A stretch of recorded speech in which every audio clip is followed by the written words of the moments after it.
After 9 years of military service, I was finally coming home for Christmas, but just days before, my wife sent a message saying I wasn't welcome anymore. I simply replied, fine. 5 days later, I woke up to 10 missed calls from my wife and family, and one was from their lawyer. Too late to undo. So there I was, sitting in my cramped studio apartment that smelled like stale coffee and broken dreams, staring at my phone like it had just grown a third eye and started speaking in tongues. 9 years. 9 freaking years I'd been serving Uncle Sam, getting shot at by people who didn't even know my name, eating food that the Geneva Convention probably should have classified as a war crime, and dodging IEDs that had more personality than most of the officers I reported to. 9 years of sleeping on cots that felt like someone had stuffed rocks into a pillowcase and called it a mattress. 9 years of missing birthdays, anniversaries, and every single holiday that normal people take for granted. And for what? To get a text message that read like a bad breakup from someone I'd never even dated. Don't come this Christmas. It's better if you stay away. That's it. No. Hey honey, we need to talk. No, I've been thinking about us.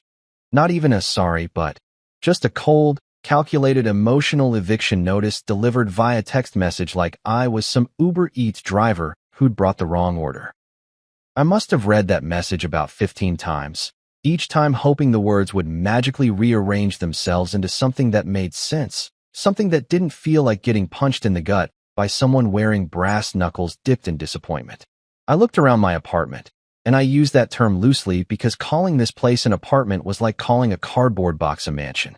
I had a twin bed that squeaked every time I breathed, a microwave that only worked on the nuclear meltdown setting, and a window that overlooked a dumpster where raccoons held what I can only assume were nightly strategy meetings.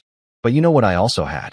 A pathetically optimistic Christmas tree that I'd bought from Walmart 3 days earlier. Yeah, that's right. I'd gone full Norman Rockwell on this thing. It was a cheap artificial tree that probably shed more needles than a real one, decorated with dollar store ornaments that looked like they'd been designed by someone who'd never actually seen Christmas before. I'd even bought one of those sad little tree toppers, a star that leaned to the left like it was drunk. The bags were half-packed. I'd been planning this trip home for months, counting down the days like a prisoner marking time on a cell wall. I had presents wrapped in paper that I'd clearly wrapped myself because it looked like a blind monkey had done it during an earthquake. I'd bought Clara that fancy perfume she'd mentioned once in passing 2 years ago, the one that cost more than my monthly salary. I'd gotten something for her parents, her brother, even their damn dog.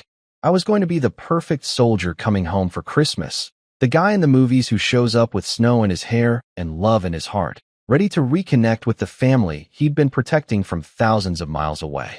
Instead, I was standing there in my boxer shorts and an old army t-shirt with a hole under the armpit, holding a phone that had just delivered the emotional equivalent of a drone strike, wondering what the hell I'd done wrong. Had I forgotten an anniversary? Was I supposed to send more care packages in reverse? Did I not like enough of her Instagram posts of her and the girls at brunch spots that cost more than my combat boots? I poured myself 3 fingers of whiskey, the cheap stuff that burns going down and makes you question your life choices, which felt oddly appropriate for the moment. I raised the glass to that stupid, blinking Christmas tree with its judgmental little lights that seemed to mock me with every twinkle. To family, I muttered, and then I downed it in one go because I'm not some fancy whiskey sipper who pretends to taste notes of oak and caramel. It tasted like regret and fire, which was perfect. Then I did something that surprised even me. I picked up my phone, opened that message again, and typed one single word. Fine. Not what do you mean? Not can we talk about this? Not please explain. Just fine. And I meant it. Not the kind of fine that women use when they're definitely not fine and you're about to sleep on the couch for a week. Not the fine that's passive-aggressive code for, we'll discuss this later with witnesses present. The final kind of fine. The period at the end of a sentence that's been going on way too long.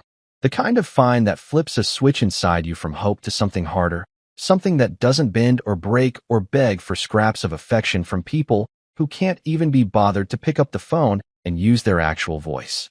I hit send and felt something shift in my chest, like a gear clicking into place that had been grinding for years. Then I did what any rational, emotionally devastated soldier would do. I turned off my phone, grabbed the bottle of whiskey, and binge-watched an entire season of a show I'd already seen because my brain needed something mindless to focus on that wasn't the systematic destruction of my marriage via text message. For 5 days, I existed in a weird limbo. I went to the gym and punched a heavy bag until my knuckles bled. I ate cereal for every meal because cooking felt like too much of a commitment to living. I stared at that Christmas tree and debated whether burning it would be cathartic or just get me evicted. I thought about all the times I'd called home and gotten voicemail. All the times I'd sent letters and gotten back 3 sentences that read like they'd been written by someone's assistant. All the holidays I'd spent in the desert, looking at photos on my phone of Clara and her family gathered around a table I wasn't at, smiling in front of a fireplace I'd helped pay for. On day 5, I finally turned my phone back on. Big mistake. Huge. The thing practically exploded with notifications like it was trying to make up for lost time. 10 missed calls. 10. From Clara, from her dad Gerald, from her mom Marion, from her brother Eli, who I'm pretty sure had never voluntarily called me in his entire life, and from someone listed as Grayson Legal Services, which sounded exactly like the kind of fun I needed in my life. There were voicemails, too, ranging from confused to angry to borderline hysterical. Clara's started with, "Logan, what have you done?" Like I was the villain in this story. Gerald's was just heavy breathing and what sounded like someone stress-eating potato chips in the background. Marion's was her crying about family and the holidays, and how could you? Eli's was actually kind of funny. He just said, "Dude, seriously?" and hung up. But it was that call from the lawyer that made me smile. Not a sad smile. Not an ironic smile. A genuine, Christmas morning, opening presents as a kid kind of smile. Because that call meant they'd gotten my letter. The one I'd sent certified mail, return receipt requested, with all the legal authority of someone who'd finally read the fine print on a document he'd signed years ago when he was young and stupid and thought family meant something. I poured myself another whiskey, better stuff this time because I was celebrating, and I raised it to my sad little Christmas tree one more time. "Merry Christmas to me," I said, and I meant that too. Because sometimes the best present you can give yourself is the gift of watching people realize they've made a catastrophic mistake. And watching the Hayes family realize they'd just handed their house to the one person they'd told to stay away, that was better than anything Santa could have fit down a chimney.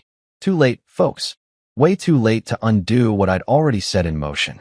The wheels were turning, the gears were grinding, and this soldier was about to teach them a lesson about reading contracts before you sign them, and about treating people like they're disposable. I'd survived 9 years of war. Surviving my in-laws. That was going to be the easy part.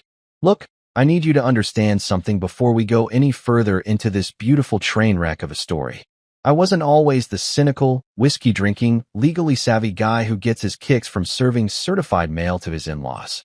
There was a time, and I know this is going to sound crazy, when I actually believed in love, family, and all that Hallmark card nonsense that makes people do stupid things like get married at 20 years old to someone who's completely out of their league. I met Clara Hayes when I was 20 and dumber than a box of rocks. She walked into the auto shop where I was working, driving a BMW that her daddy had bought her for her 19th birthday, complaining about some noise the car was making that turned out to be absolutely nothing, because apparently, luxury cars are supposed to purr like constipated cats. She was gorgeous. I'm talking the kind of beautiful that makes you forget how to form complete sentences and suddenly question whether you've ever actually known how to use deodorant properly. Long dark hair, eyes that could convince you to rob a bank if she asked nicely, and this smile that made you feel like maybe, just maybe, you were worth something. I was a mechanic's son from the wrong side of town, and yes, our town actually had a wrong side, complete with a railroad track that divided the we have money people from the we have character people. My dad ran a small garage that barely kept us afloat, and my mom worked double shifts at the diner just so we could afford the kind of Christmases where you got socks and were grateful for them. I wore thrift store clothes and drove a pickup truck that was older than me, held together by duct tape, prayer, and sheer stubbornness. Clara, on the other hand, came from the Hayes family, and in our town, that name meant something. Her father, Gerald Hayes, owned Hayes Construction Company, which had built half the developments in the county and probably had more money in their checking account than my family had seen in 3 generations. He was one of those guys who wore polo shirts with the collar popped and played golf every weekend at a country club that had a waiting list longer than the line at the DMV. Her mother, Marion, was the kind of woman who organized charity galas and looked at you like you were a science experiment gone wrong if you didn't know which fork to use at dinner.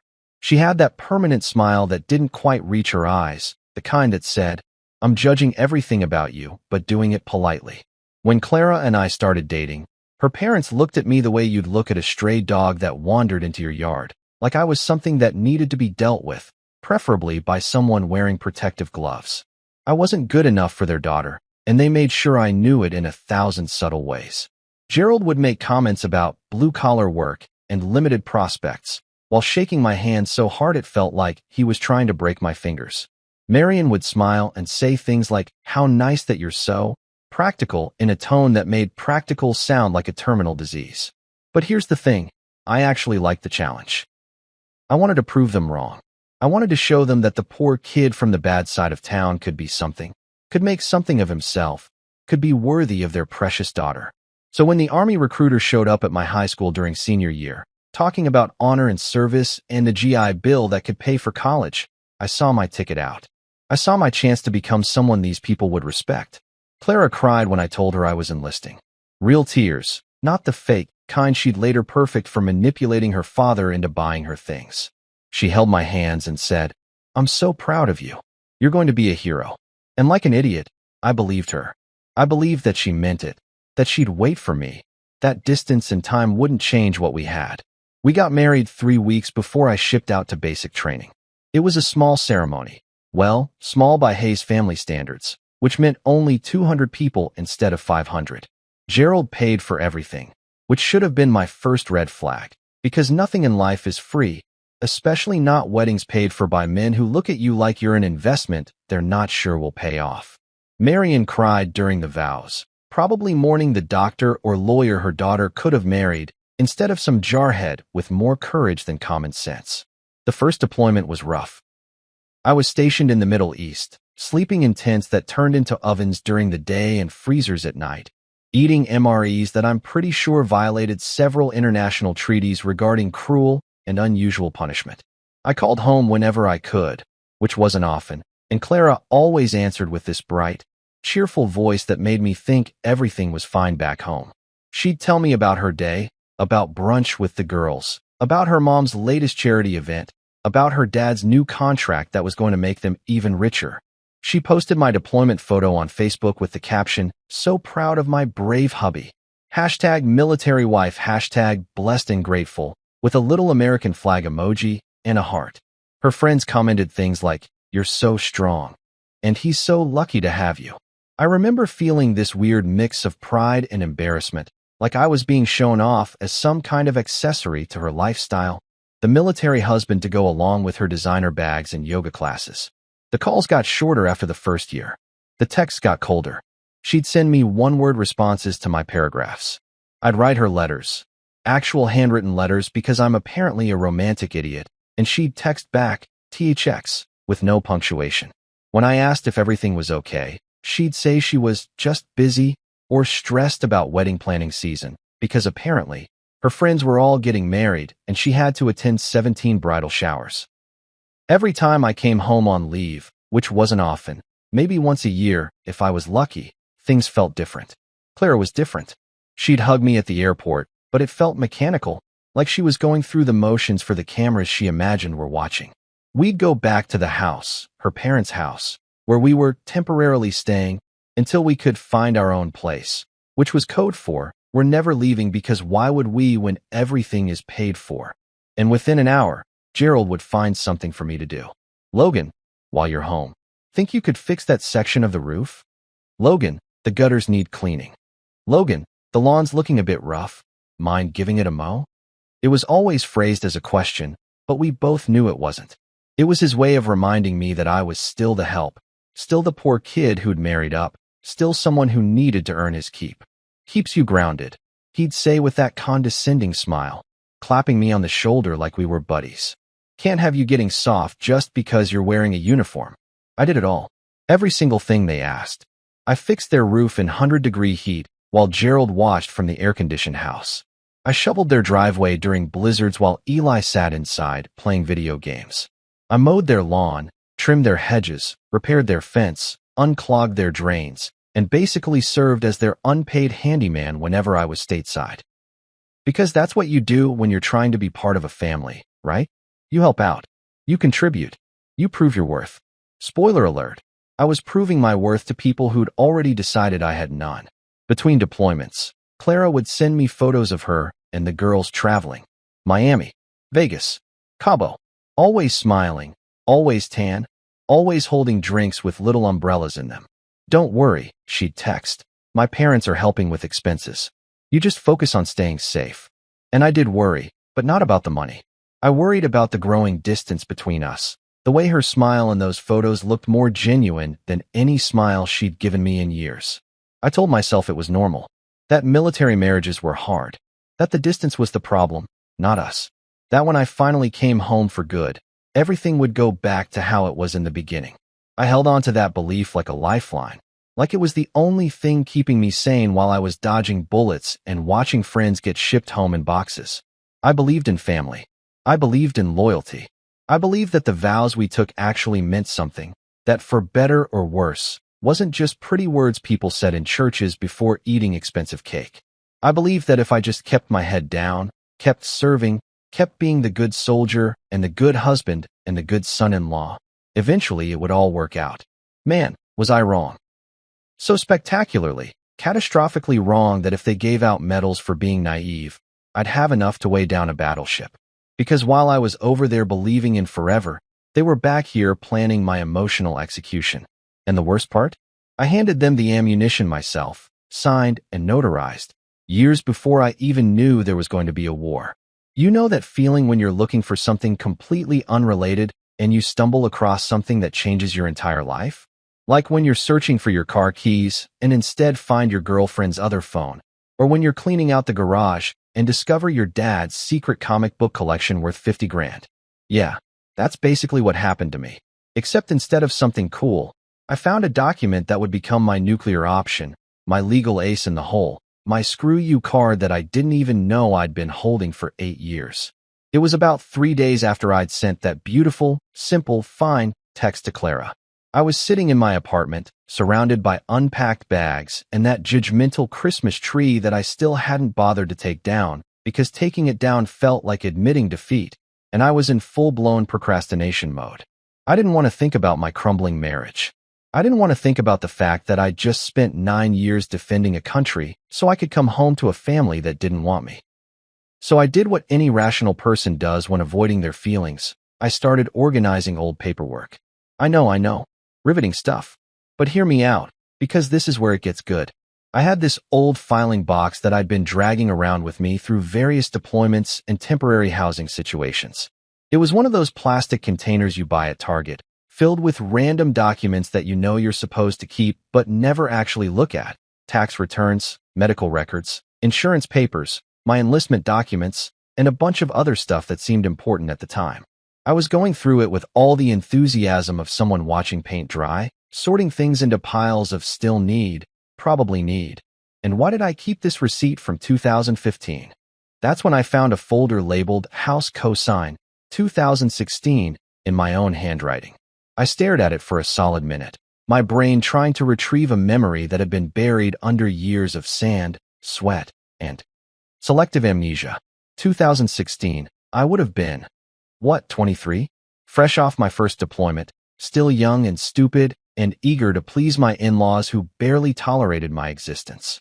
I opened the folder, and suddenly it all came flooding back like a bad movie flashback sequence. It had been summer, brutally hot, and I was home on leave. Clara and I had been married for about 3 years at that point, still living with her parents because saving for our own place apparently meant Clara saving for handbags while I sent most of my paycheck home. Gerald had called me into his study, and yes, the man had an actual study with leather chairs and a mahogany desk, and probably a secret compartment where he kept his soul, and he'd sat me down with this serious expression that made me think someone had died. "Logan," he'd said, pouring himself a scotch that cost more than my monthly salary, not offering me any because I guess enlisted men don't deserve top-shelf liquor. "I need to talk to you about something important. Man to man. Man to man." That should have been my first clue that I was about to get screwed, because in my experience, Nothing good ever follows those three words. It's like when someone says, "We need to talk," or "I'm not mad, but," or "It's not you, it's me." Red flags everywhere, and I was colorblind. He went on to explain that he was refinancing the house. Something about better interest rates and market conditions, and a bunch of financial jargon that I didn't understand, because I was 23 and my idea of financial planning was making sure I had enough money for pizza on weekends. He said the bank was being difficult about the loan, something about debt-to-income ratios and his business having a temporary cash flow situation. "The thing is," Gerald had said, swirling his fancy scotch like he was in a whiskey commercial, "banks love military members. Something about your reliability, your steady income, your service to the country." He'd smiled at me then, the kind of smile a shark gives a seal before lunch. "They'd approve this loan in a heartbeat if someone like you was on it. You want me to co-sign your mortgage?"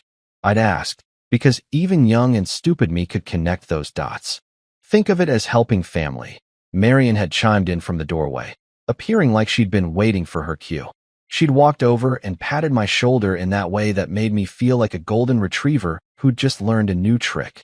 "You're part of this family now, Logan. This is what families do. They help each other."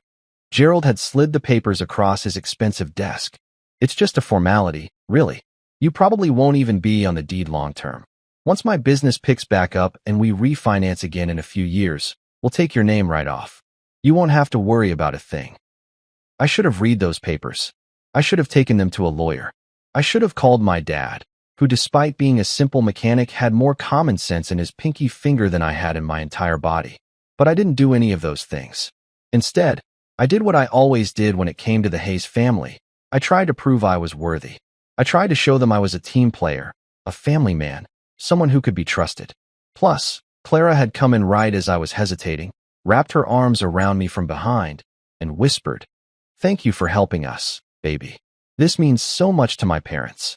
And just like that, any rational thought I might have had evaporated like water on a Phoenix sidewalk. I signed. Multiple pages, multiple places, initialing here and there like I was signing autographs. Gerald had made a big show of it, bringing out some expensive pen that probably cost more than my car, having Marion witness the signatures, even popping open champagne afterward like we were celebrating something other than me potentially ruining my financial future. "Welcome to the family business," Gerald had said, raising his glass. At the time, I thought he meant I was finally being accepted. Looking back, I realized he meant I was finally useful. Now, sitting in my sad apartment 8 years later, I read through that document like it was the Dead Sea Scrolls, and I was an archaeologist who'd just made the discovery of the century. I read it once, then twice, then a third time, because surely I was misunderstanding something.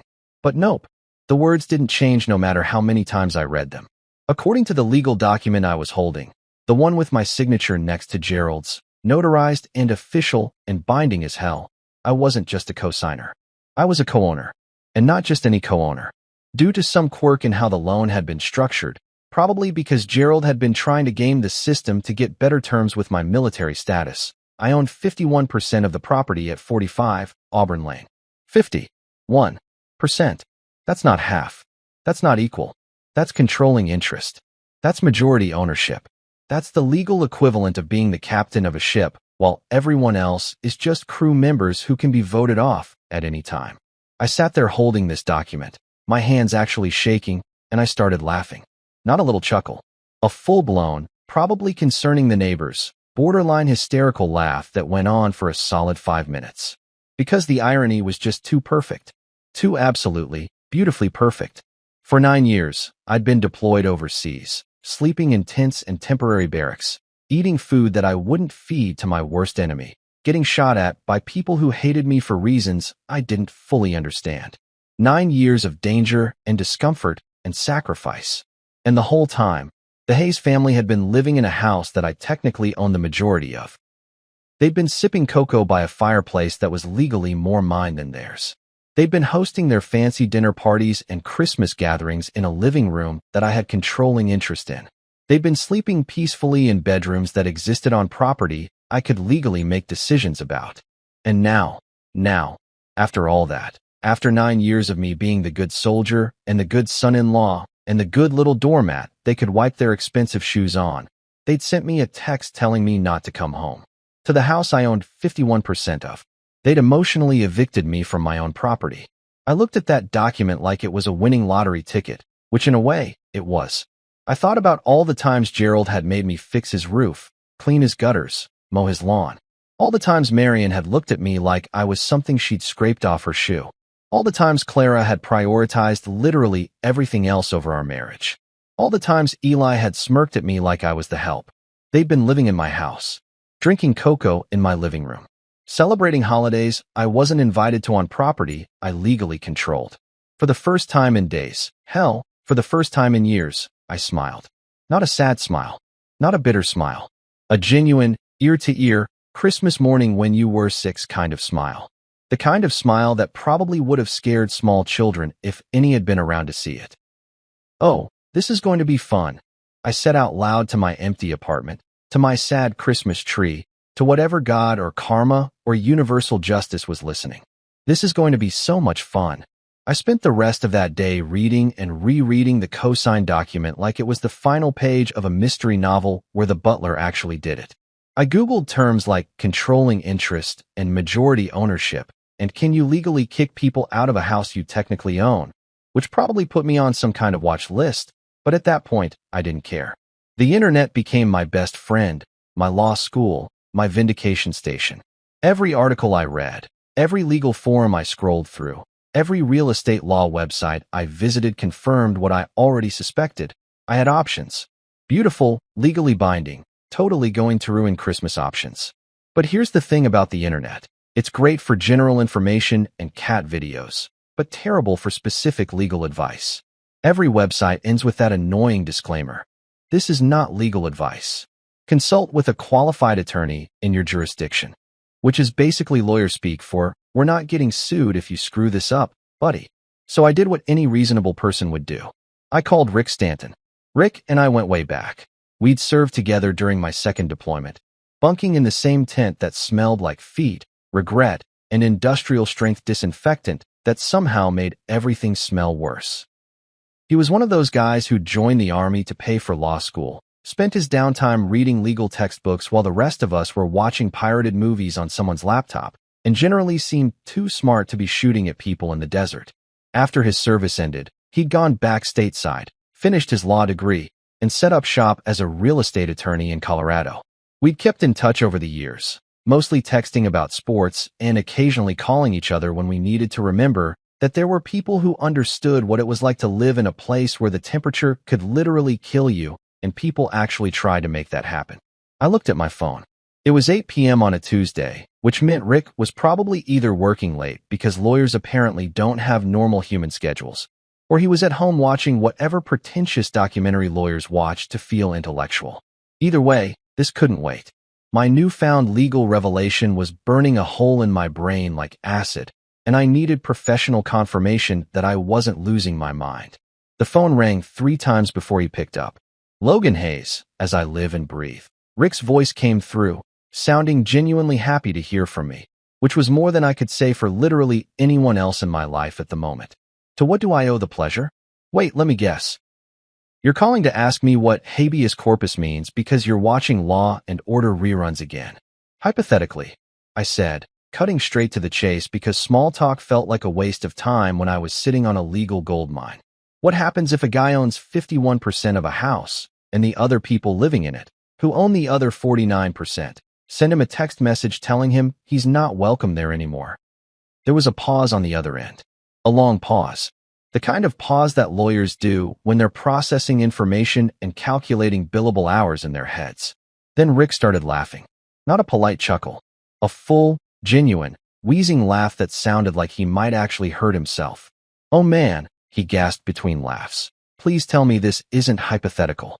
Please tell me this is your actual life right now because this is the best thing I've heard all week.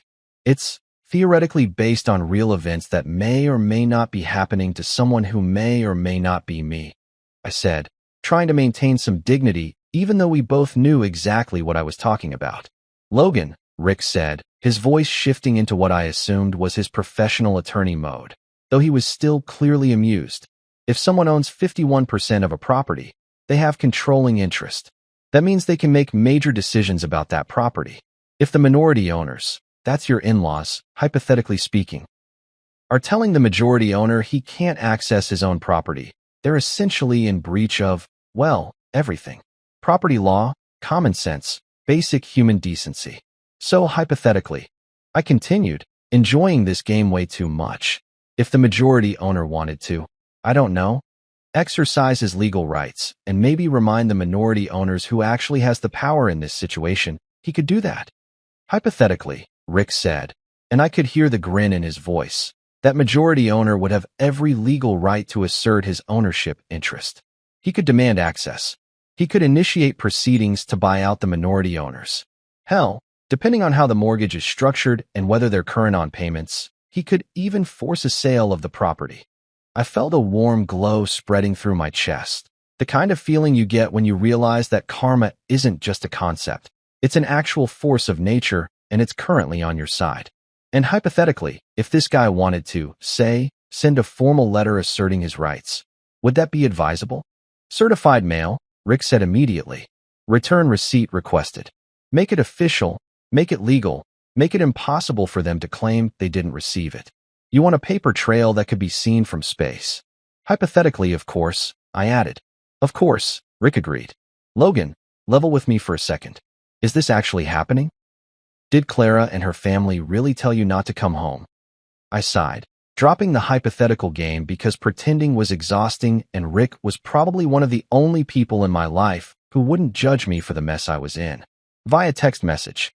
After 9 years of service. Don't come this Christmas. It's better if you stay away. That's literally all she said.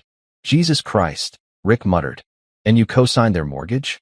8 years ago, Gerald convinced me it was just a formality, that it would help them get better rates, that they'd refinance and take my name off eventually. Young and stupid me signed without really reading the fine print. And the fine print says you own 51%, Rick said, not as a question but as a statement, because he was already putting the pieces together like the smart lawyer he was. Bingo, I confirmed. Logan, Rick said slowly, carefully, like he was savoring every word. They just made the biggest mistake of their lives. You know that, right? They literally handed you the power to upend their entire existence, and then they pissed you off. That's like giving someone a loaded gun and then insulting their mother. So what would you advise, counselor? I asked, feeling more alive than I had in months. Hypothetically speaking, if someone wanted to, I don't know, teach a family a lesson about treating people like disposable trash, what would be the most legal, most effective, most satisfying way to do that? Rick was quiet for a moment, and I could practically hear the wheels turning in his lawyer brain. Okay, here's what we're going to do. And I say we, because there's no way in hell I'm missing out on being part of this. First, we need to verify the exact terms of your ownership. I'll need you to send me a copy of that document. High-resolution photos will work for now. Second, we need to check if they're current on mortgage payments, property taxes, all that fun stuff. Third, we draft a formal letter asserting your rights as majority owner and giving them notice that you intend to exercise those rights. What kind of notice are we talking? I asked, pulling out a notebook because this was starting to feel real, and I needed to write this down before my adrenaline-soaked brain forgot something important. We inform them that as majority owner, you're asserting your right to access the property. We give them a time frame to respond. Let's say 30 days because we're not monsters, even though they kind of are. We make it clear that you're prepared to take further legal action if necessary, which could include forcing a sale, buying them out, or any number of other options that will make them very uncomfortable. I like where this is going, I said, grinning at my sad Christmas tree like it was suddenly the most beautiful thing I'd ever seen. The best part, Rick continued, clearly enjoying himself now, is that this is all completely legal. You're not being vindictive. You're exercising your property rights. You're not being cruel. You're asserting legal ownership. They can't claim harassment or anything like that because you're literally doing what any property owner would do when denied access to their own asset. When can we start? I asked, already pulling up my email to send him photos of the document. How about right now? Rick said, send me those photos. I'll review everything tonight, draft a preliminary letter, and we can finalize it tomorrow. Oh, and Logan, this is going to cost them way more than it's going to cost you. Consider my services a Christmas gift from one veteran to another. I'm just happy to be part of what is shaping up to be the most satisfying property dispute of my entire career. We talked for another hour, going over details, discussing strategy, occasionally laughing at the absurdity of the situation. Rick explained the legal terminology, what rights I had, what options they had, which weren't many, and what the most likely outcomes would be. Every scenario ended with me in a position of power and them scrambling to figure out how they'd screwed themselves so spectacularly. By the time we hung up, I had a plan. A real, legal, bulletproof plan that would make the Hayes family wish they'd never sent that text message. I poured myself a celebratory drink, the good stuff this time, not the cheap whiskey that tasted like regret, and raised it to my phone. "Thanks, Rick," I said out loud, even though he couldn't hear me anymore. "You just turned my worst Christmas into my best revenge." Then I sat down and started writing the letter that would change everything. It was going to be polite, professional, and absolutely devastating. The kind of letter that would arrive in their mailbox like a grenade with a bow on it. "Merry Christmas, Hayes family. Merry freaking Christmas." So here's what I did after Rick and I hung up. I took his advice and went completely off the grid. Not in a move to a cabin in Montana and started hoarding canned goods kind of way, but in a turned off my phone and pretended the rest of the world didn't exist kind of way. Rick had sent me the draft letter within 24 hours, because apparently lawyers work faster when they're enjoying themselves, and it was a masterpiece. Professional, legally airtight, and just passive-aggressive enough to make me giggle like a schoolgirl every time I read it. The letter was basically the legal equivalent of a mic drop. It informed Gerald and Marion Hayes that I, Logan Hayes, was exercising my rights as the majority owner of the property located at 45 Auburn Lane. It politely, and by politely, I mean in that way that lawyers have of saying screw you, using words like forthwith and hereby, stated that I would be asserting my controlling interest in the property effective immediately. It mentioned something about requiring access to assess the condition of my asset, which was lawyer speak for, "I'm coming over whether you like it or not." It gave them 30 days to contact my legal representation, that's Rick, to discuss options moving forward, which could include buyout negotiations, sale of the property, or other remedies available under the law. The best part? Rick had added this beautiful sentence at the end. "Please note that any attempt to deny the majority owner access to the property may result in legal action including, but not limited to, claims of conversion, trespass, and breach of fiduciary duty." I didn't know what half of those terms meant, but they sounded expensive and scary, which was exactly the vibe we were going for. We sent it certified mail, return receipt. Requested to arrive right after New Year's. The timing was deliberate.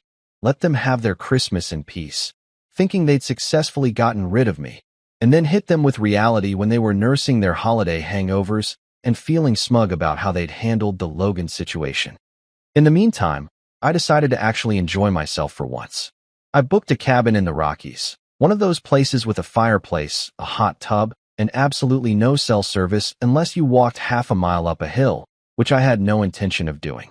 I packed my bags, grabbed a stack of books I'd been meaning to read for 5 years, bought enough bourbon to stock a small bar, and drove my ass up to the mountains where the air was clean and nobody knew my name or my problems. For 5 days, I lived like a hermit king. I woke up when I felt like it, which was usually around noon because apparently 9 years of military wake-up calls had left me with a serious sleep deficit that needed addressing. I cooked elaborate breakfasts. We're talking pancakes, bacon, eggs, the whole 9 yards, just because I could. I sat in that hot tub under the stars, drinking whiskey and feeling like I'd finally figured out what peace actually meant. I watched terrible movies on Netflix. I read 3 entire books. I didn't shave, didn't check email, didn't think about Clara or her family or that stupid text message that had started this whole beautiful disaster. It was the best Christmas I'd had in 9 years. On December 30th, I figured I should probably check back in with civilization, if only to make sure World War III hadn't started without me. I walked up that hill to the spot where my phone got 1 bar of service, turned it on, and watched as it exploded with notifications like a digital fireworks show. 10 missed calls, 15 voicemails, 23 text messages, multiple emails. My phone was having a nervous breakdown, trying to catch up with all the chaos I'd apparently missed. I scrolled through the call log first. Clara had called 4 times. Gerald had called twice, which was notable because the man had never voluntarily called me in his entire life. I'm pretty sure he had Marion or his secretary dial for him, like some kind of 1950s executive. Marion had called once, which was shocking because I don't think she actually knew my phone number existed. Eli, Clara's brother, the walking trust fund with a personality disorder, had called twice, which meant this was serious because Eli's usual communication strategy was ignoring my existence unless he needed something heavy lifted. But the really interesting call was from Grayson Legal Services. That was Gerald's lawyer, a guy named Martin Grayson who I'd met exactly once at a family function where he'd looked at me like I was a stain on the furniture. The fact that their lawyer was calling me meant they'd gotten the letter. And more importantly, it meant they'd read it. I started with the voicemails, because I'm a sucker for drama and I wanted to hear the progression of panic in real time. Eli's first message was actually kind of funny. Dude, what the hell? Call me back. Like, seriously, call me back. That was it. Short, confused, mildly panicked. Eli never had been good with complex emotions or complete sentences. Clara's first message was a masterclass in passive-aggressive confusion. Logan, I don't understand what's happening. My parents got some kind of letter from a lawyer? Your lawyer? I thought we were handling this like adults. Can you please call me so we can talk about this rationally? Oh, the irony. She wanted to talk rationally. The woman who dumped me via text message wanted to discuss rationality. That was rich enough to pay off the national debt. Gerald's message was just heavy breathing and what sounded like someone crumpling paper in the background. Then he said, "You son of a," and the message cut off. I assumed Marion had grabbed the phone from him before he said something that could be used against him in court. Clara's second message was less composed. Logan, seriously, this isn't funny anymore. Whatever you think you're doing, you need to stop. My dad is really upset, and my mom is. Look, just call me back, okay? We can fix this. We can work this out. Work it out. Like this was a scheduling conflict or a misunderstanding about dinner plans. Not, them telling me not to come home to a house I legally own the majority of. Marion's message was peak Marion. Her voice was shaking, actually shaking, as she said, Logan, dear, I think there's been some kind of terrible mistake. Some confusion with paperwork from years ago. Please call us so we can clear this up.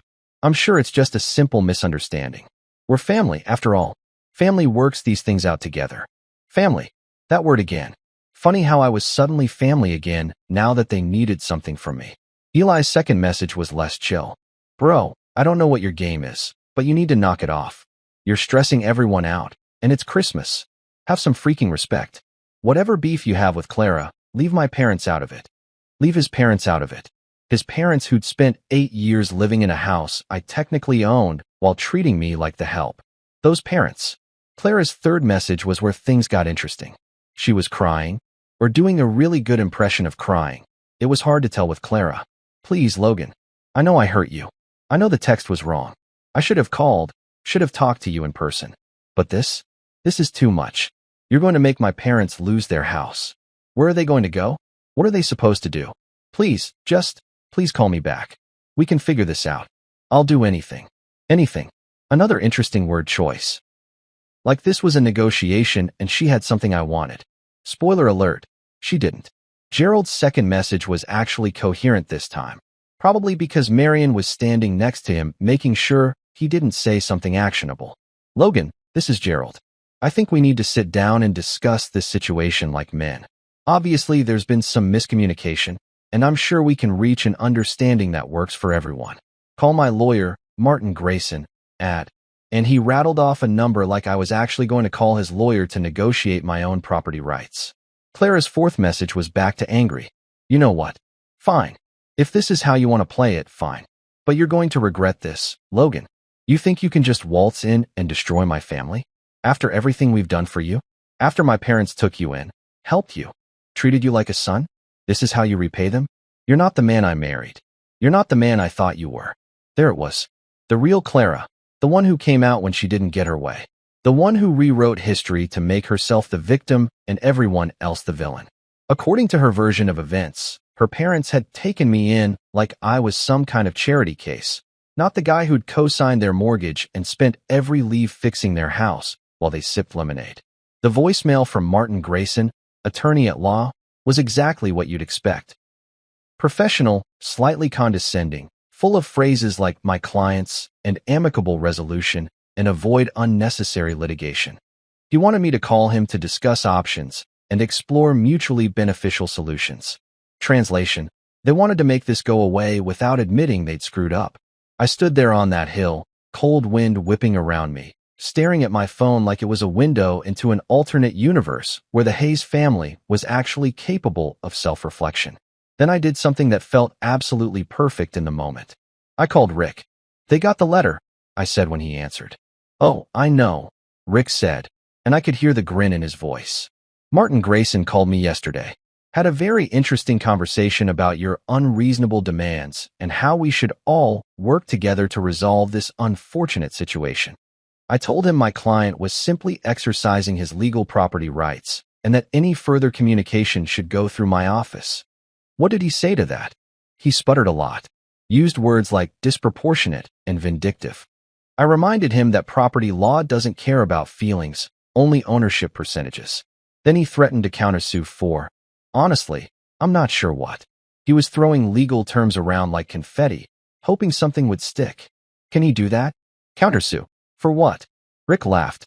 "For you owning your own property? For asserting rights that are clearly documented and legally binding? He can try, but he'd get laughed out of court so fast he'd get whiplash. No, Logan, they don't have a leg to stand on here. They know it. Their lawyer knows it. And now they're panicking because they've realized they can't bully or guilt-trip their way out of this one."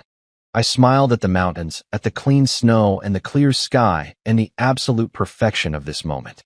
"So what happens now?" Now? Now you decide what you actually want out of this. Do you want them out of the house? Do you want to buy them out? Do you want to force a sale and split the proceeds? Do you want to just make them sweat for a while? You're in the driver's seat here, my friend. They're just along for the ride. I thought about it for a moment, really thought about it. What did I want? Revenge? Sure, a little. Justice? Absolutely. But more than anything, I wanted them to understand that actions have consequences. That you can't treat people like disposable trash and expect them to just disappear when it's convenient. Let them stew for a bit, I finally said. Don't respond to Grayson yet. Let them spend New Year's wondering what's coming next. Rick laughed, long and loud. You evil genius. I love it. I'll keep my phone handy for when they inevitably call back in a panic. We hung up, and I turned my phone back off. Whatever happened next could wait until after the new year. For now, I had a hot tub, bourbon, and the sweet, sweet satisfaction of knowing that somewhere in that fancy house on Auburn Lane, the Hayes family was having the worst holiday season of their lives. Merry Christmas to me, indeed. I made it back to my apartment on January 1st, nursing a mild hangover from celebrating the new year alone in a mountain cabin with a bottle of scotch that cost more than it should have, but felt worth every penny. The drive down from the Rockies had been peaceful. Just me, the radio playing classic rock, and the kind of clarity you only get when you've spent 5 days completely disconnected from the chaos of your life. I felt recharged, focused, and ready to face whatever fresh hell the Hayes family was about to throw at me. I should have known the universe wouldn't let me enjoy that feeling for long. My phone, which I'd reluctantly turned back on when I hit civilization, started buzzing before I even got my key in the apartment door. Clara. Of course it was Clara. The woman had a sixth sense for knowing exactly when I'd made myself available for her particular brand of emotional manipulation. I stared at the screen for a solid 10 seconds, debating whether to answer or let it go to voicemail for the 11th time. But curiosity, and maybe a tiny bit of that old muscle memory that still responded to my wife's name on my phone, made me answer. Hello, Clara, I said, keeping my voice neutral, like I was answering a call from my dentist's office reminding me about a cleaning appointment. Logan. Her voice was soft, trembling, wrapped in that vulnerability she could turn on and off like a light switch. Thank God. I've been so worried. Where have you been? I've been calling, and you just disappeared, and I thought maybe something had happened to you, and I was on vacation, I interrupted, because I wasn't going to let her build up steam with the worried wife routine. Cell service in the mountains is spotty. What do you want, Clara? There was a pause, and I could practically hear her recalibrating, switching strategies. That's kind of cold, Logan. I'm your wife. I was genuinely concerned. You're right. You are my wife, I said, dropping my keys on the counter and pouring myself a glass of water because this conversation was going to require hydration. The same wife who texted me, "Don't come home," after 9 years of me serving overseas. So forgive me if I'm not exactly overflowing with warmth right now. Another pause, longer this time. When she spoke again, the trembling in her voice had increased. I know that was wrong. I've been thinking about it constantly, Logan. I haven't slept. I've been sick about it. That text, it wasn't me. It was my dad. He was upset about something, and he was in my ear, and I wasn't thinking clearly. There it was. Blame Gerald. Classic Clara move. Take any mistake she'd made and find a way to make it someone else's fault. Never mind that she was the one who'd typed the message. Never mind that she was the one who'd hit send. No, it was her daddy's fault for being in her ear. Your dad doesn't control your thumbs, Clara, I said, sitting down on my couch that had definitely seen better days. You wrote that message. You sent it. You made a choice. Own it. You're right, she said quickly, too quickly, like she'd been coached. You're absolutely right. I take full responsibility. It was my choice, and it was the wrong choice. I hurt you, and I'm so sorry. I should have called. I should have talked to you like an adult instead of hiding behind a text message. I was a coward, and I hate myself for it. The apology sounded rehearsed, like she'd practiced it in front of a mirror, or maybe run it past her mom first to make sure it hit all the right notes. But even if it was genuine, which I seriously doubted, it was way too little, way too late. You don't get to unring a bell just because you suddenly realize the sound was unpleasant. Okay, I said simply. Okay. She sounded confused, like she'd expected more of a reaction. That's it. Just okay. What do you want me to say, Clara? That I accept your apology and everything's fine now? That we can just pretend the last 9 years didn't happen? That you didn't slowly check out of our marriage while I was getting shot at in the desert? That your family didn't treat me like the hired help every single time I came home on leave? That's not fair, she said, and now there was an edge to her voice, a hint of the real Clara peeking through the vulnerable act. My family welcomed you. They let us live with them rent-free. My dad gave you work to do to keep you busy. They tried to include you. I actually laughed at that. Couldn't help it. Welcome me? Clara, your dad made me fix his roof in 100-degree heat while he watched from the air-conditioned house. Your mom looked at me like I was something she'd scraped off her shoe. Your brother acted like I was invisible unless he needed someone to move furniture. That's not welcoming. That's having a live-in handyman you don't have to pay. That's not how it was, she protested, but her voice lacked conviction. She knew exactly how it was. She'd just chosen to ignore it because it was easier than standing up to her family. Whatever, I said, suddenly tired of this conversation. Was there something specific you wanted, or did you just call to practice your apology speech? She was quiet for a moment, and I could hear her breathing, could imagine her sitting in that fancy house, my house, technically, trying to figure out her next move. When she spoke again, all pretense of vulnerability was gone. This was Clara in negotiation mode. Clara trying to make a deal. Please don't do this, she said. Don't take the house from my parents. They don't deserve this. They're not young anymore, Logan. Where are they going to go? What are they supposed to do? I don't know, Clara. Maybe they could do what millions of other people do and find a place to live that they can actually afford. Novel concept, I know. You're being cruel, she said, and now the tears were back in her voice. Real ones this time, I thought, though with Clara it was always hard to tell. This isn't you. The man I married wouldn't do something like this. He had compassion. He had a heart. The man you married died somewhere between your 100th ignored phone call and that text message, I said flatly. What you're talking to now is what's left. And what's left is someone who's done being a doormat for your family. Logan, please. Now she was full on crying, those big sobbing sounds that used to make me want to fix whatever was wrong, to make her stop hurting. Funny how 9 years and one devastating text message can completely rewire your emotional responses. I'm begging you, if you ever loved me, if any part of you still cares about me, please don't do this. We can work this out. We can fix our marriage. We can start over. But not if you destroy my family first. Start over. I repeated, genuinely incredulous. Clara, you told me not to come home. You emotionally evicted me from my own marriage. And now you want to start over because it turns out I have leverage you didn't know about? That's not starting over. That's you trying to manipulate me into giving up the one thing that might actually make your family treat me like a human being. That's not what this is, she insisted, but we both knew she was lying. I miss you. I want us to work. I want to fix what's broken between us. But I can't do that if you're attacking my family. I'm not attacking anyone, I said, feeling my patience evaporate like water on hot asphalt. I'm exercising my legal rights as the owner of property that your father convinced me to co-sign 8 years ago. Remember that? When he said it was just a formality. When he said it would help them out. When he promised they'd refinance and take my name off. Funny how none of that ever happened, isn't it? He was going to, Clara said weakly. The business had some setbacks, and the timing was never right, and he was perfectly happy to let me stay on the hook while he collected rental income from college kids living in 2 of the bedrooms. I interrupted. Yeah, Clara, I know about that. You think I didn't do my homework? You think I just jumped into this without understanding exactly what your family has been doing while I was overseas? She gasped. Genuine shock in that sound. How did you? Because unlike your family, I actually read documents before I make decisions, I said. I had the property inspected. I know everything, Clara. Every lease, every payment, every dollar your parents have collected on property, I own the majority of. And you know what really kills me? They were making money off my house and still told me I wasn't welcome there for Christmas.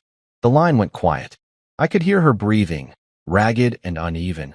Could almost see her in my mind sitting on that expensive couch in that expensive living room in that house that was more mine than hers, realizing that this wasn't just about hurt feelings or wounded pride. This was about actual, legal, financially devastating consequences for her family.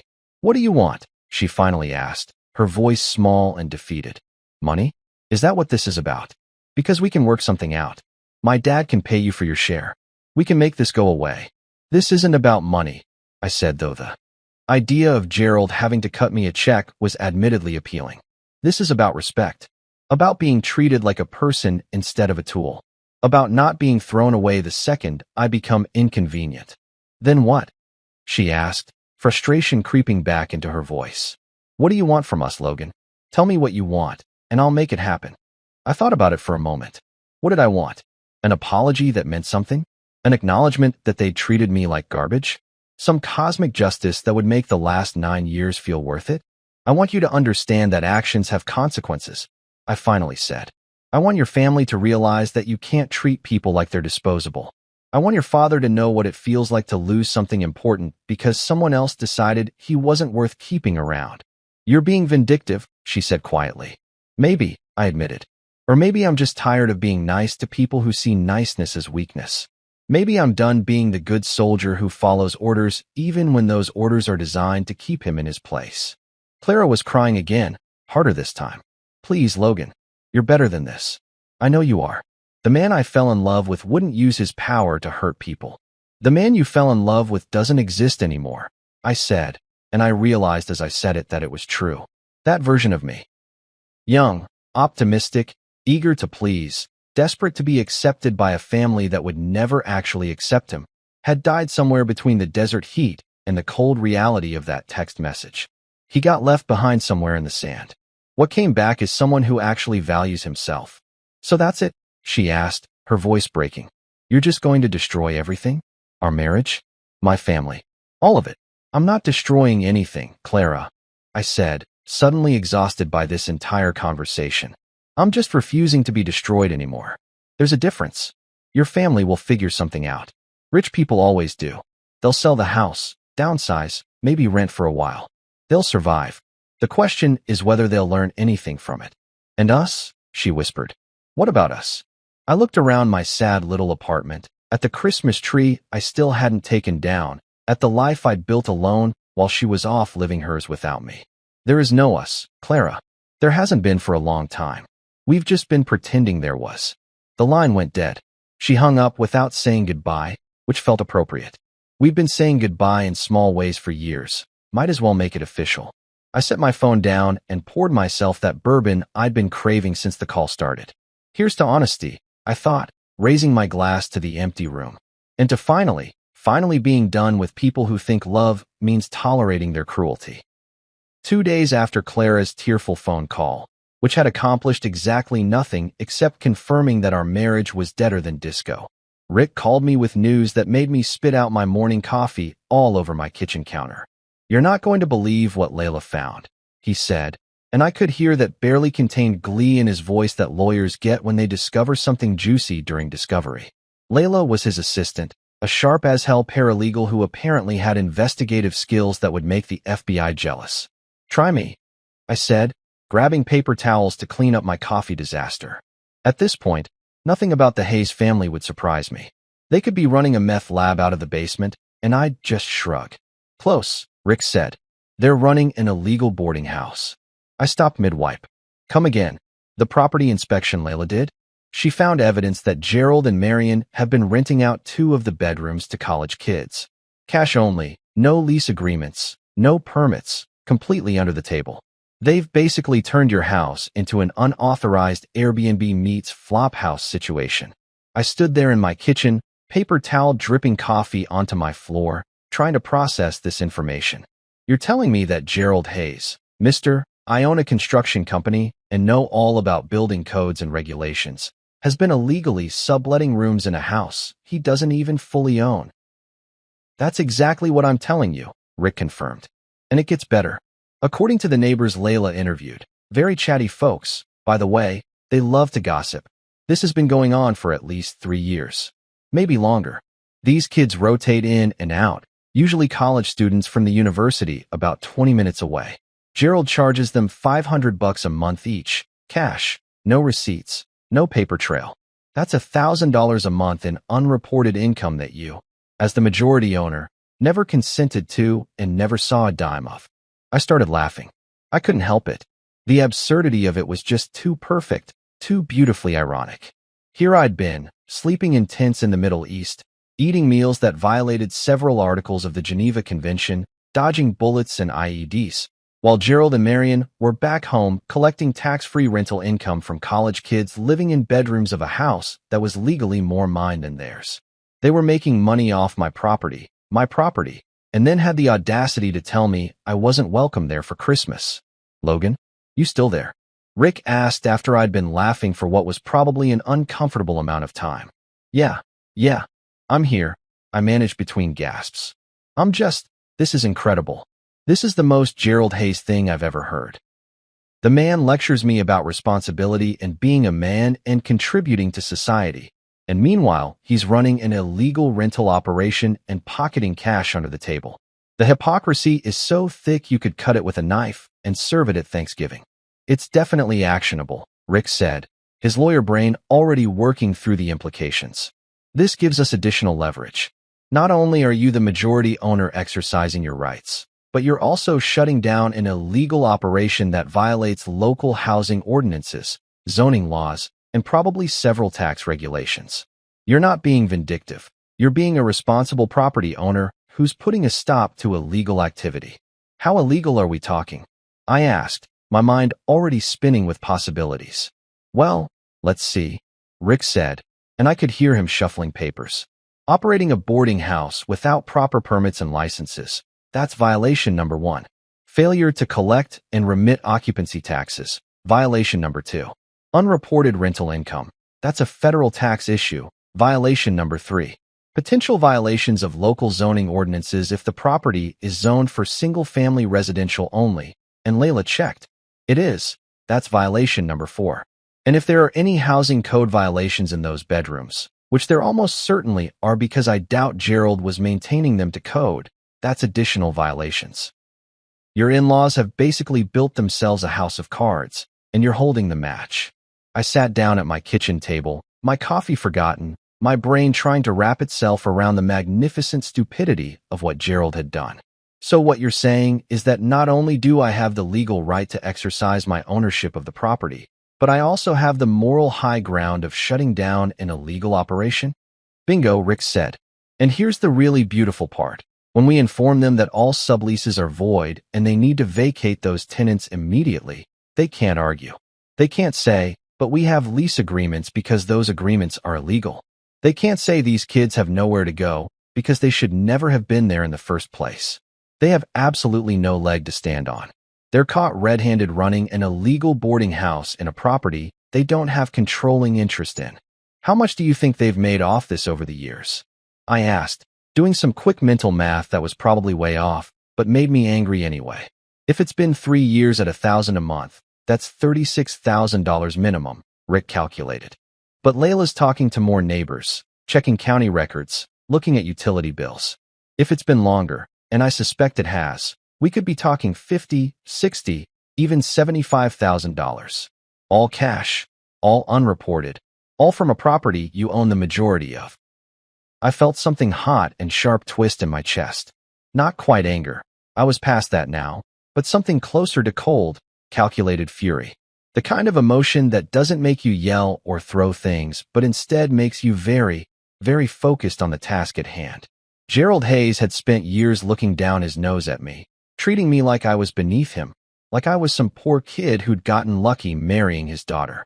He'd made me fix his roof, clean his gutters, mow his lawn, all while secretly profiting off a property I own the majority of. He'd been living off my financial reliability with the bank, while simultaneously treating me like I was worthless. Draft another letter, I said, my voice probably colder than Rick had ever heard it. Effective immediately, all subleases are void. Any tenants currently residing in the property have 7 days to vacate. The property is under new management, and unauthorized occupants will be considered trespassers subject to legal action. 7 days is pretty aggressive, Rick said, but he didn't sound like he was objecting, more like he was admiring the strategy. You sure you want to go that hard? They told me not to come home to a house I own, I said, while they were making money off said house, while I was overseas serving my country. Yeah, Rick, I'm sure. Hit them hard. Make it clear this isn't a negotiation. Who should I have signed the letter? Rick asked, and I could hear him already typing. Me, I said. Logan Hayes, Major, United States Army, retired. Let them see my name on that letter. Let them know exactly who's doing this to them and why. No hiding behind lawyers or legalese. This is personal, and I want them to know it. We spent the next hour on the phone, Rick reading me drafts, me suggesting changes, both of us probably enjoying this process way more than was professionally appropriate. The final letter was a thing of beauty, cold, professional, legally bulletproof, and absolutely devastating. It informed Gerald and Marion that I was exercising my rights as majority owner to terminate all unauthorized sublease arrangements. It gave the current tenants 7 days to vacate. It informed them that the property was under new management, mine, and that any further rental activity would be considered illegal and subject to legal action, including potential criminal charges for operating an unlicensed boarding house. And then, because Rick was an evil genius and I loved him for it, we added a final paragraph that made my heart sing. Please be advised that the property owner reserves the right to pursue legal action to recover all rental income collected from the property without the consent of the majority owner, including but not limited to the past 3 years of documented illegal sublease arrangements. Additionally, the property owner may report this illegal rental operation to the appropriate local, state, and federal authorities, including the IRS, for unreported income. That last part, I said after Rick read it to me. That's the kill shot, isn't it? That's the nuclear option, Rick confirmed. It's us saying, we could not only take the house, we could also get you in serious trouble with the tax authorities and local government. Most people would rather negotiate when they're staring down that barrel. Good, I said. Let them negotiate. Let them scramble. Let them feel what it's like to have the rug pulled out from under them by someone they underestimated. We sent the letter that same day. Certified mail, return receipt requested, because at this point certified mail was basically my signature move. I paid extra for overnight delivery because I wanted them to get it fast, wanted them to choke on their morning coffee the way I'd choked on mine when I got Clara's text. That night, I did something I hadn't done in weeks. I slept like a baby. Not because I was being cruel or vindictive, but because for the first time in 9 years, I felt like I had control over my own life. The Hayes family had spent nearly a decade treating me like I was disposable, like I was a tool they could use when convenient and discard when I became inconvenient. They'd taken advantage of my service, my absence, my good nature, and my desperate need to be accepted by them. But the tool had just grown teeth. And Gerald Hayes was about to find out. that sometimes the person you underestimate is the one who ends up owning everything you thought was yours. I raised a glass of bourbon to the universe, to karma, to whatever cosmic force had led me to find that co-signed document in my old files, to reading the fine print, I said to my empty apartment, and to never, ever underestimating the poor kid from the wrong side of town. Somewhere across town, in that big fancy house on Auburn Lane, I imagined Gerald opening an envelope with my name on the return address. I imagined his face turning red as he read the contents. I imagined Marion clutching her pearls, real ones this time, probably. I imagined Clara realizing that her attempts at emotional manipulation had accomplished exactly nothing. And I smiled. Not a sad smile. Not even a bitter smile. A genuine, satisfied, Christmas morning smile. Because sometimes, just sometimes, the good guys win. Even if they have to become a little bit ruthless to do it. January 2nd dawned cold and clear, the kind of winter morning where your breath makes little clouds and everything feels crisp and full of possibility. Or in my case, full of legally sanctioned revenge wrapped in a bow made of property rights and justified pettiness. I'd slept great. 9 solid hours of the deep, dreamless sleep that only comes when you know you're about to do something monumentally satisfying and completely within your legal rights. Rick had driven up from Colorado the night before, checking into a hotel near my apartment because he'd said, and I quote, "There's no way in hell I'm missing this. This is better than anything on Netflix." He'd brought Layla with him, who turned out to be this tiny woman in her 40s with kind eyes and the organizational skills of a military general. She'd also brought a 3-ring binder with every piece of documentation we could possibly need, color-coded tabs included, because apparently paralegals don't mess around when it comes to property disputes. We met for breakfast at a diner that served coffee strong enough to strip paint and pancakes that could double as frisbees. Rick was wearing an actual suit, which seemed excessive until he explained that showing up looking professional made everything feel more official and intimidating.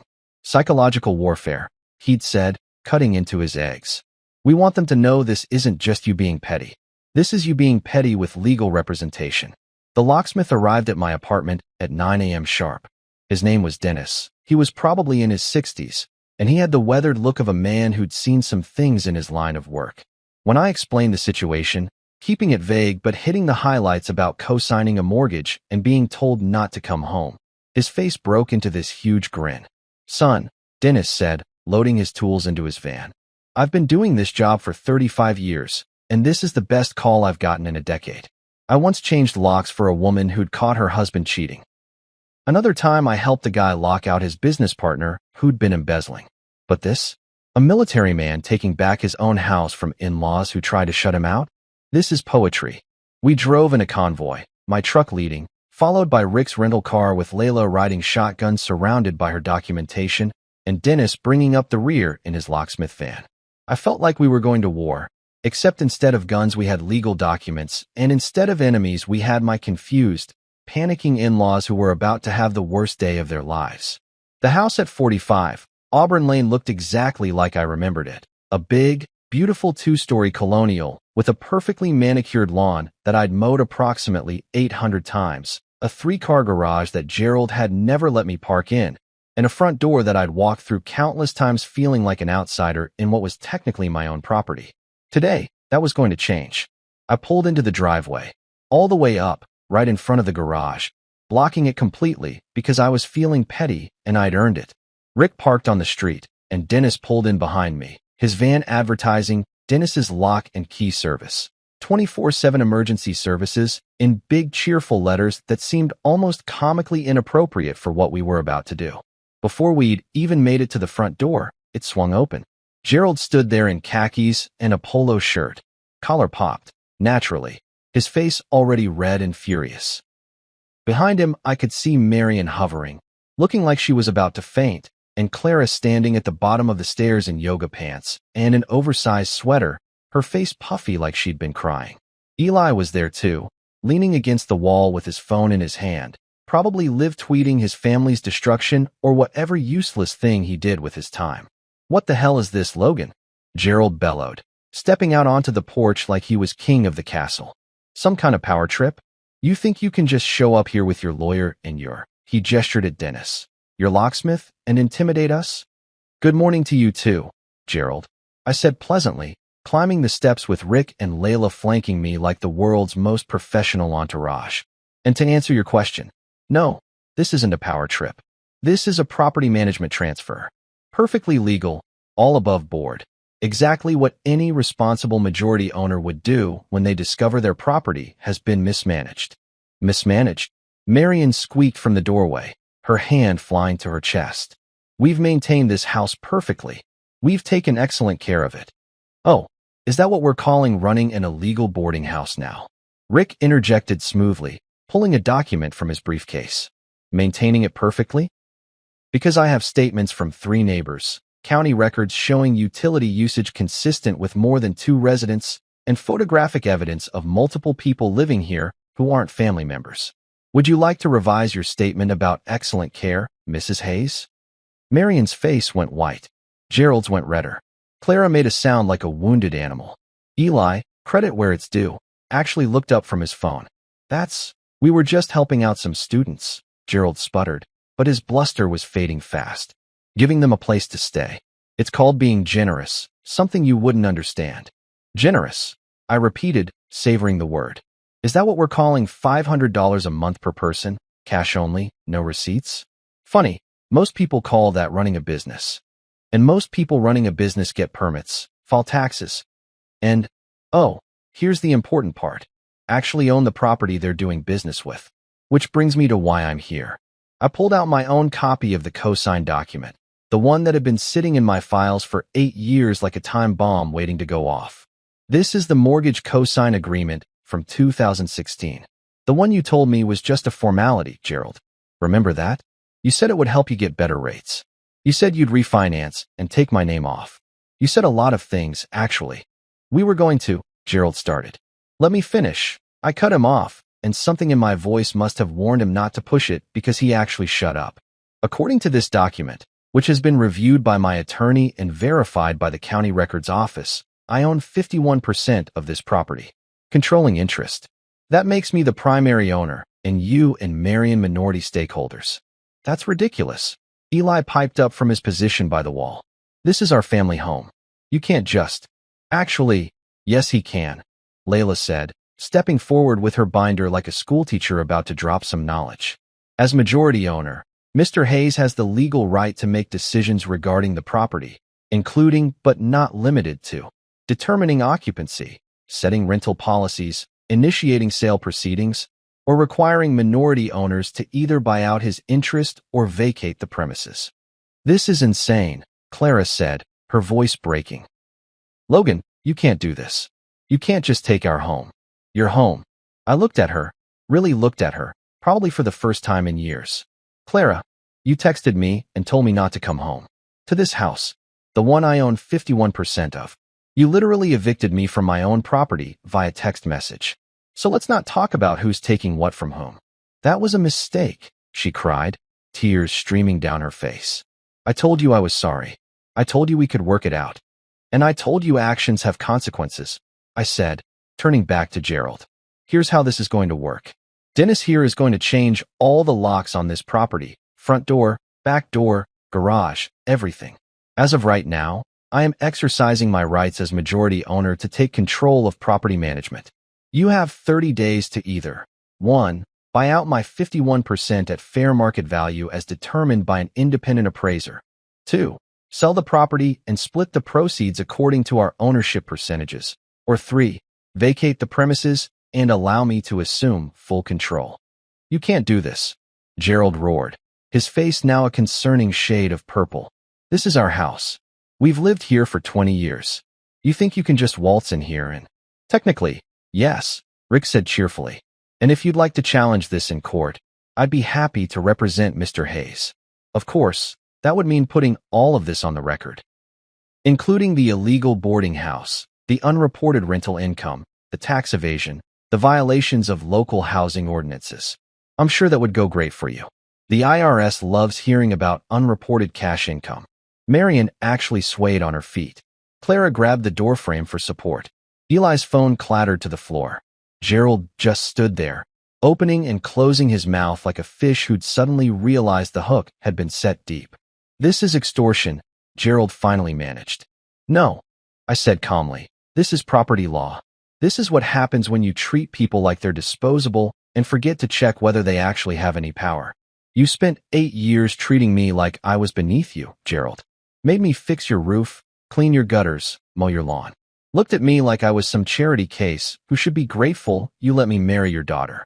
And the whole time, I owned this house more than you did." I walked past him, right through the front door, into the house I'd only ever entered as a guest in someone else's home. It smelled the same. Expensive candles and whatever cleaning products rich people use. The furniture was the same. Probably cost more than most people's cars. The photos on the walls were the same. Family pictures that I was barely in, always on the edge of the frame like an afterthought. "Get out," Gerald growled from behind me. I turned around and smiled at him. "No. See, that's the thing, Gerald. I don't have to get out. This is my house. You get out. You and Marion and your entitled kids, you all get out. You have 30 days to figure out your next move, and until then, you're guests in my home." How does that feel? Being the guest? Being the one who doesn't really belong? Enjoy it. I lived it for 9 years. Dennis was already at work on the front door, drilling out the old lock with the kind of efficiency that suggested he'd done this 1,000 times before. The sound echoed through the house. A mechanical whirring that sounded like the future arriving whether you wanted it or not. "Mr. Hayes," Layla said, handing Gerald a manila folder. "This contains all the relevant documentation, including the notice of property management transfer, the termination of unauthorized subleases, and the timeline for your decision regarding buyout, sale, or vacuation. My contact information is on the business card attached. We'll need your response within 30 days. Gerald took the folder like it was a bomb. Marion was crying now, quiet tears running down her face.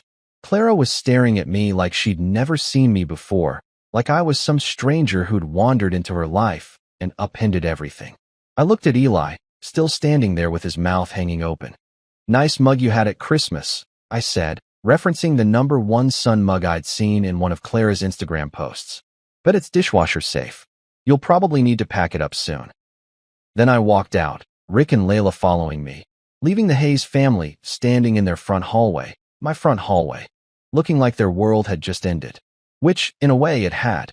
As Dennis finished with the front door and moved to the back entrance, I stood in the driveway, looking at the house in the cold January sunlight. Snow was starting to fall, light, gentle flakes that made everything look like a Christmas card. "Guess I'll see you next Christmas," I called back to Gerald, who was still standing on the porch looking shell-shocked. Or not.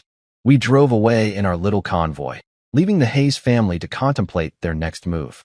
In my rearview mirror, I could see Gerald still standing there, that folder hanging from his hand, watching us leave. "How do you feel?" Rick asked over the phone as we drove. "Like I finally came home," I said. "Just took the scenic route to get here." They left quietly. No dramatic showdown part 2, no lawyers storming in with injunctions, no Gerald standing on the lawn screaming about injustice while the neighbors filmed it for TikTok. Just silence.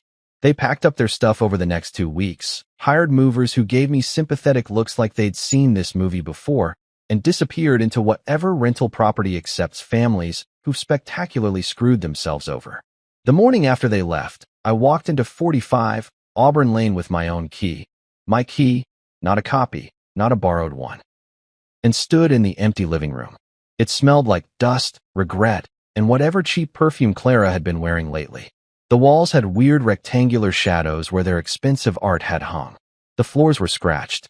The kitchen had a broken tile I'd offered to fix 3 years ago that Gerald had said he'd handle, but never did. I found my old deployment photo buried under a pile of junk mail in the garage. Me in full uniform, younger, stupidly hopeful, smiling like I believed in things. They'd thrown it away. Not donated it. Not packed it. Just tossed it in the trash like I was something to be erased. I didn't cry. Instead, I laughed. One of those long, cleansing laughs that shakes your whole body and makes you feel lighter afterward. Because sometimes you realize that peace doesn't need an audience or validation or anyone's permission. Sometimes peace is just standing in an empty house that's finally, actually yours, holding a photo of who you used to be and being okay with who you've become. I took off my boots, something I'd never felt comfortable doing here before, sat on the old couch they'd left behind, and said out loud to the empty room, "Congratulations, soldier. You survived both wars, the one overseas and the one at home." Months later, I turned the property into something better, something that actually mattered. Hayes House. I called it, because the irony was too perfect to pass up. A veteran recovery home for guys like me who'd served their country and come back to find that home wasn't quite what they'd left behind. Guys who needed a place to land, to figure things out, to remember they were worth more than how their families or ex-wives or the world had treated them. My buddies helped renovate it. Rick donated legal services. Dennis changed every lock for free. "Best job I ever had," he said. We filled those bedrooms that Gerald had illegally rented out with vets who had nowhere to go for the holidays. Real family. The kind that earns your trust through shared experience, not the kind that demands it because of shared DNA. A local reporter came by once and asked, "Wasn't this your in-laws' home?" "Yeah," I said, hammering a nail into new drywall. "They gifted it to me. Emotionally. And legally. Every Christmas now, I hang one ornament on the tree in the common room. A little metal tag with the word 'Fine' engraved on it. Some of the guys ask about it. I tell them the story, the whole story, and they laugh because they get it. They understand what it means to be dismissed, underestimated, discarded. That one word started everything. A text message meant to push me away instead pulled back a curtain on who I really was and what I was actually worth. The Hayes family tried to evict me from their lives and accidentally gave me the tools to evict them from mine. Best Christmas present I ever got was realizing I didn't need their version of family. I could build my own. And I did.